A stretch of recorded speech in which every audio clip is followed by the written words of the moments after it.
Hello everyone, in this video we will continue with the JEE Advanced section from the book DC Pandey of the chapter Heat and Thermodynamics.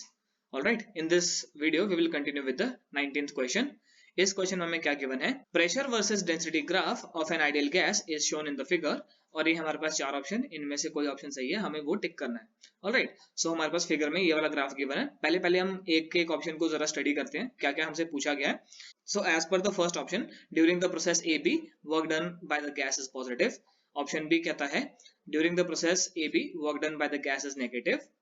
All right. C option हमें कहता है during the process BC, the internal energy of the gas is increasing. और last है हमारे पास none of these. तो हमारे पास basically यहाँ पे दो प्रोसेसेस हैं जिनको हमने स्टडी करना है, that is AB and BC. ठीक है, इनके बारे में ही पूछा हमें ऑप्शंस में. ऑल राइट, सो देखो AB प्रोसेस की अगर मैं बात करूं, ठीक है, AB प्रोसेस है ये वाला.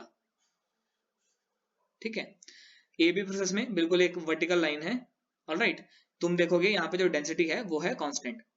ऑल राइट, जो रो है वो है कांस्टेंट. नाउ तुम्हें पता होगा density is equal to mass by volume. ठीक है, अगर डेंसिटी कांस्टेंट है, मास भी कांस्टेंट है, तो वॉल्यूम भी हमारा रहेगा कांस्टेंट. ऑल राइट, अगर वॉल्यूम कांस्टेंट है तो वर्क डन तो होगा ही नहीं, work done will be equal to zero. Alright, so work done positive negative नहीं है, work done is zero. So option A और ऑप्शन बी जो है वो तो हो गया रूल आउट. अब हम देखेंगे about the process BC. Alright, so BC process जो है वो ये वाला है, बिल्कुल एक स्ट्रेट लाइन कर्व है पी और रो का. ठीक है, अब मैं आइडियल गैस इक्वेशन से लिख सकता हूँ PV is equal to NRT. ठीक है, इसमें किसी तरह से मैं रो को इन्वॉल्व करना चाहता हूँ, सो वी को मैं यहाँ से सब्स्टिट्यूट करूंगा, V is equal to M by rho. So P times, now V will be equal to M by rho is equal to nRT. अब N क्या है, number of moles. Number of moles किसके बराबर होते हैं, mass by molecular mass times RT. So यहाँ से M गया कैंसिल. So हमारे पास क्या आया, P is equal to RT by M times row. ठीक है, हमारे पास ये रिलेशन आया. ये बिल्कुल एक स्ट्रेट लाइन रिलेशन है, y is equal to mx type का. इसमें अगर तुम स्लोप देखोगे, स्लोप है तुम्हारे पास m, that is RT by m. ठीक है, ये है तुम्हारे पास एक कांस्टेंट. ऑलराइट, ये कांस्टेंट है, r तुम्हारा कांस्टेंट है, m तुम्हारा कांस्टेंट है, तो तुम्हारा जो टाइम है that is also not time, तुम्हारा जो टेम्परेचर है that is also a constant. ठीक है, अगर तुम्हारा टेम्परेचर कांस्टेंट है, ठीक है, तो ये आइसोथर्मल प्रोसेस हो गया. आइसोथर्मल में delta U is equal to zero. ठीक है, डेल्टा U की वैल्यू होती है ना NCV dt. So dt is zero, so definitely delta U will be zero. So C option कहता था कि during the process BC internal energy will be increasing. ठीक है, बट यहाँ पे internal energy का जो change है वो है zero. Alright, so C option भी हमारा गलत है, तो इसका जो सही आंसर है वो है हमारा D option. ठीक है, D option हमारा करेक्ट आंसर है. So ये क्वेश्चन काफी स्ट्रेट फॉरवर्ड था, हमने कर दिया सॉल्व. अब हम देखते हैं नेक्स्ट क्वेश्चन. So ये है हमारा next question. In this question we are asked how much heat energy should be added to a mixture of 10 grams of hydrogen and 40 grams of helium to change the temperature by 50 degrees Celsius kept in a closed vessel. All right, तो देखो delta Q जो होता है तुम्हारे पास in general, delta Q is equal to N and यहाँ पे आता है तुम्हारा C. यहाँ पे V है क्योंकि CV है क्योंकि क्लोज्ड वेसल है, NCV delta T. All right, so basically मेरे को नंबर ऑफ मोल्स चाहिए और CV की वैल्यू चाहिए. CV किसका, मिक्सचर का. ठीक है, और डेल्टा टी हमारे पास है ये, दैट इज 50. ऑलराइट, सो अगर मैं बात करूं जो मिक्सचर है हमारा, उसमें हमारे पास सिर्फ दो कंपोनेंट्स हैं. ठीक है, एक है हमारे पास हाइड्रोजन का H2 और एक है हमारे पास हीलियम का. ऑलराइट, नाउ हाइड्रोजन का मॉलिक्यूलर मास कितना होता है, 2 ग्राम्स. ऑलराइट, हीलियम का कितना होता है, दैट इज 4 ग्राम्स. ठीक है, मोलर मास. सो कितने मोल्स हैं in the mixture, N will be equal to like given mass कितना है 10 और इसका मोलर मास कितना है, that is 2, so that is 5. 5 moles हैं हाइड्रोजन के, और हीलियम के सिमिलरली कितने होंगे, 40 डिवाइड बाय 4, क्योंकि 40 ग्राम ऑफ द हीलियम हमें गिवन है. ठीक है, सो ये कितना आ गया तुम्हारे पास, 10 मोल्स. ऑलराइट, अच्छा अब मैं बात करता हूँ इंडिविजुअल स्पेसिफिक हीट्स की. Specific heat capacity at a constant volume, that is FR divide by 2, इसका फॉर्मूला होता है. Alright, F for hydrogen. Now hydrogen क्या है तुम्हारे पास, डायटोमिक है. डायटोमिक के लिए तुम्हारे पास डिग्री ऑफ फ्रीडम कितना होता है, 5. ठीक है, सो दिस इज 5R by 2. ठीक है, यहाँ पे तुम R की वैल्यू 2 पुट कर सकते हो क्योंकि यहाँ पे जो आंसर्स हैं तुम्हारे कैलोरी में गिवन है. ऑलराइट, वैसे R की अगर लेट से ऐसे यूनिट जो होती है, ठीक है, जो जूल्स वगैरह की वैल्यू होती है, उसमें तुम्हारी R की वैल्यू 8.314 यूज होती है. ठीक है, इसको तुम कभी कभी कुछ क्वेश्चंस में 25/3 से अप्रोक्सीमेट कर सकते हो, ताकि तुम्हारी कैलकुलेशन थोड़ी सिंपलर हो सके। ऑलराइट, इससे तुम अप्रोक्सीमेट कर सकते हो 8.31 फुट को। अच्छा, आर की वैल्यू 2 है, तो 2 से 2 कैंसिल हो गया, दिस इज 5। और इस केस की अगर मैं बात करूं हीलियम के लिए, सो हीलियम के केस में तुम्हारे पास एफ की वैल्यू होती है, ये मोनोटॉमिक है, एफ की वैल्यू आएगी 3, so CV will be equal to 3R divided by 2 and that is equal to 3। ठीक है, सो अगर मैं बात करूं मिक्सचर की, फॉर मिक्सचर, ठीक है, इसके लिए जो नेट CV होगा that will be equal to N1 CV1 plus N2 CV2 upon N1 plus N2। Alright, अच्छा अब तुम क्या करो, ये देखो ये N1 प्लस N2 क्या हो गया, टोटल नंबर ऑफ मोल्स। अगर तुम ये वाला फॉर्मूला देखोगे ना, तो तुम्हें टोटल नंबर ऑफ मोल्स इससे मल्टीप्लाई में चाहिए, सो डेफिनेटली इसको मैं NCV लिख सकता हूँ, and that will be equal to N1 CV1 plus N2 CV2। ठीक है, सो N1 कितना तुम्हारे पास 5, CV1 कितना तुम्हारे पास 5, N2 कितना तुम्हारे पास N2 है तुम्हारे पास 10, और CV2 कितना तुम्हारे पास 3। All right, so this is 25 plus 30, that is 55. All right, 55 किसकी वैल्यू आई है तुम्हारे पास, NCV की वैल्यू है तुम्हारे पास 55। ठीक है, अगर तुम्हें बोल दिया जाए लेट्स से अगर तुम्हें फाइंड करना है मिक्सचर का स्पेसिफिक हीट कितना है, सो डेफिनेटली इसको नंबर ऑफ मोल से डिवाइड कर दो, तुम्हारे पास CV की वैल्यू आ जाएगी। ऑलराइट, जो CV नेट होगा। अच्छा, सो डेल्टा क्यू को थोड़ा सा रिकॉल करते हैं, delta Q is equal to NCV delta T. Delta T तुम्हारे पास है कितना गिवन है क्वेश्चन में 50, सो 55 मल्टीप्लाई बाय 50, ये पूछा गया हमसे। ठीक है, अच्छा यहाँ पे एक और चीज बताता हूँ तुम्हें कि लेट्स से तुम्हें 50 से अगर मल्टीप्लाई करने को बोला है, तो तुम 100/2 से मल्टीप्लाई कर दो एक, ताकि तुम्हारी कैलकुलेशन थोड़ी इजी हो सके। दिस विल बी 2 2 जा 4, ठीक है, 2 7 जा 14 एंड दिस विल बी 0.5। ठीक है, 27.5 multiply by 100 that is 2750 calorie. ठीक है, सो 2750 तुम्हारे पास कौन सा ऑप्शन है, that is our B option. ठीक है, सो ये क्वेश्चन भी हो गया हमारे पास सॉल्व। ऑलराइट, ये क्वेश्चन सॉल्व हो गया। अब हम देखते हैं next question. So this is our next question. इस क्वेश्चन में गिवन है an ideal gas mixture filled inside a balloon expands according to the relation PV raised to power 2/3 as a constant, the temperature inside the balloon is. देखो इस question में क्या given है कि expand हो रहा है, ठीक है, जो भी हमारा सिस्टम है वो एक्सपैंड हो रहा है, दैट इज वॉल्यूम हमारा इंक्रीज कर रहा है, और हमारा जो प्रोसेस है वो क्या है, प्रोसेस का हमारे पास रिलेशन गिवन है, that is PV raised to power 2/3 is a constant, let's say K। Alright, now question में हमें टेम्परेचर का चेंज पूछा गया है। ऑलराइट, सो मैं क्या करूंगा, इस पूरी इक्वेशन में सिर्फ वॉल्यूम और टेम्परेचर का टर्म रहने दूंगा। मैं P को सब्स्टिट्यूट करूंगा using the ideal gas equation, that is P is equal to nRT by V। Alright, ये इसमें सब्स्टिट्यूट कर दो, सो यहाँ से हमारे पास क्या आएगा, हमारे पास आएगा that is nRT by V times V raised to power 2/3 is equal to K। Alright, यहाँ पे हमारे पास जो NR है वो भी तो एक कांस्टेंट है। ऑलराइट, सो मैं उसको उस साइड लेके जा सकता हूँ और इस कांस्टेंट में ही इन्वॉल्व कर लेता हूँ। ठीक है, आज जाके हमें एक प्रोपोर्शनलिटी रिलेशन चाहिए T और V का। सो यहाँ पे हमारे पास क्या बन जाएगा T, और यहाँ पे डिनोमिनेटर में भी V है, सो यहाँ पे 2 raised to power 3 -1 आ जाएगा। ऑलराइट, सो यहाँ पे आएगा हमारे पास V raised to power -1/3 that is a constant equal to some constant. Alright, so this will be T is proportional to V raised to power 1/3, ये आएगा। या फिर इसको अगर तुम्हें फर्दर सिंप्लीफाई करना है, so T cube proportional to V।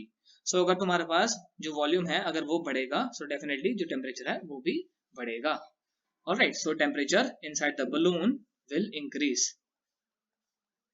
सो ये भी क्वेश्चन काफी स्ट्रेट फॉरवर्ड था, हमने कर लिया सॉल्व। अब हम देखते हैं नेक्स्ट क्वेश्चन। सो ये है हमारा नेक्स्ट क्वेश्चन। इस क्वेश्चन में गिवन है ideal gas is taken through the process as shown in the figure. ठीक है, ये हमारे पास फिगर है और ये हमारे पास है 4 options. So according to the first option, in the process AB, work done by the system is positive, and as per the B option, in the process AB, heat is rejected.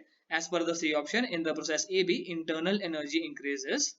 ठीक है, और D option में क्या given है, in the process AB, internal energy decreases. In process BC, the internal energy increases. All right, so इसमें हमारे पास दो ही process हैं। ठीक है, एक है हमारे पास प्रोसेस AB, ठीक है, जरा ध्यान से देखना, AB प्रोसेस है, और एक है हमारे पास CB process. Alright, now A से B जो प्रोसेस हमारे पास, यहाँ पे T हमारा कांस्टेंट है। ऑलराइट, टेम्परेचर कांस्टेंट है तो डेल्टा U डेफिनेटली 0 होगा। ठीक है, एक चीज तो ये होगी, सो जो भी यहाँ पे क्लेम था रिगार्डिंग द इंटरनल एनर्जी वो तो गलत है। ठीक है, इन द प्रोसेस AB ये जो इंटरनल एनर्जी इंक्रीजेस जो C ऑप्शन है वो तो गलत है।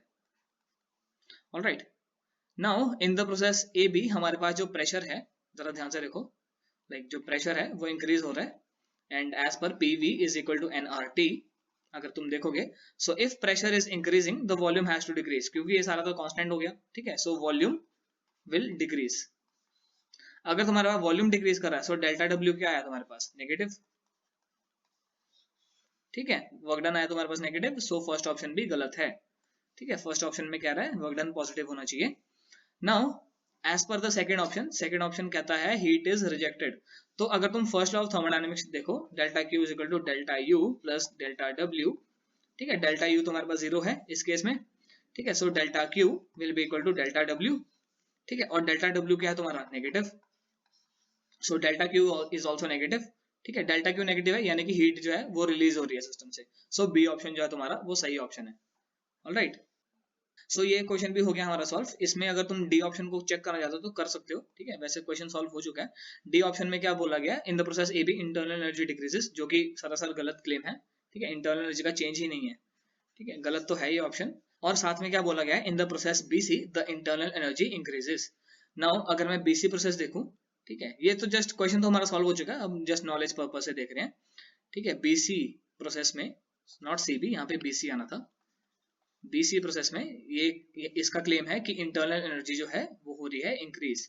नाउ बीसी जो प्रोसेस है ये है तुम्हारे पास कैसा प्रोसेस है, प्रेशर यहाँ पे तुम्हारे पास constant, so it is an isobaric process, ठीक है, आइसोबारिक।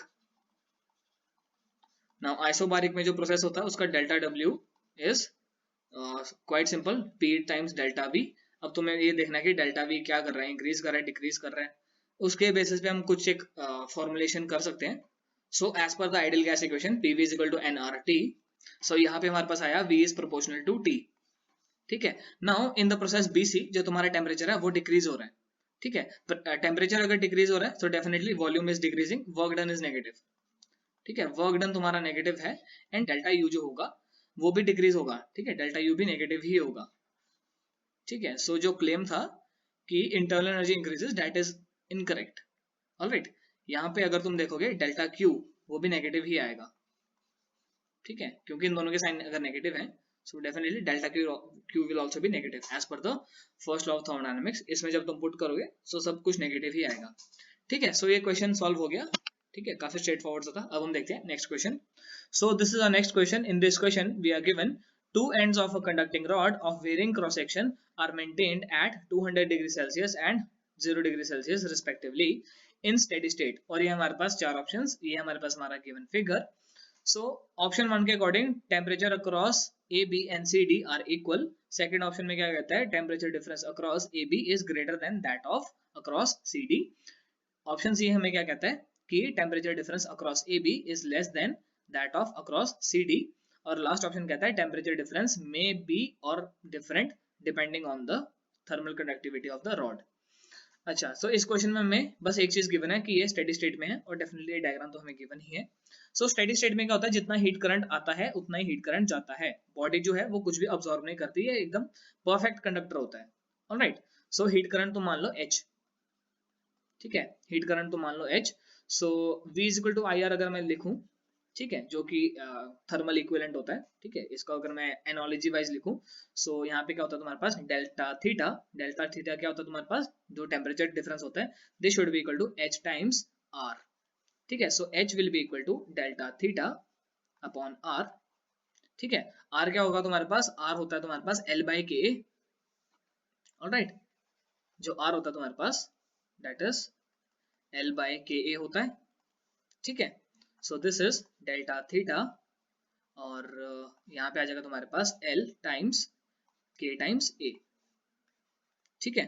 सो अगर मैं फर्स्ट क्रॉस सेक्शन का लूं, ए बी क्रॉस सेक्शन का, लेट से टेम्परेचर डिफरेंस है डेल्टा थीटा 1 और एरिया है A1, so this will be equal to delta theta 1 times K times A1 upon L। L नहीं, question में हमें given है X, ठीक है, यहाँ पे अगर तुम डायग्राम में देखोगे तो हमारे पास X गिवन है, alright, and this should be equal to the delta theta 2 times Ka2 upon X। A2 क्या है यहाँ पे, क्रॉस सेक्शन जो CD है उसका एरिया, ये है तुम्हारे पास AB के लिए और ये है तुम्हारे पास CD के लिए, ऑलराइट। अब इन दोनों को सॉल्व कर लो, तुम्हारे पास क्या आएगा, यहाँ से X कैंसिल हो गया, K से K कैंसिल हुआ, so delta theta 1 times A1 should be equal to delta theta 2 times A2। Alright, so यहाँ पे हमारे पास क्या गिवन था कि A1 जो है वो A2 से बड़ा है, ठीक है, गिवन क्या दिख ही रहा है, ठीक है, जो AB का जो क्रॉस सेक्शन है it is greater than that of CD।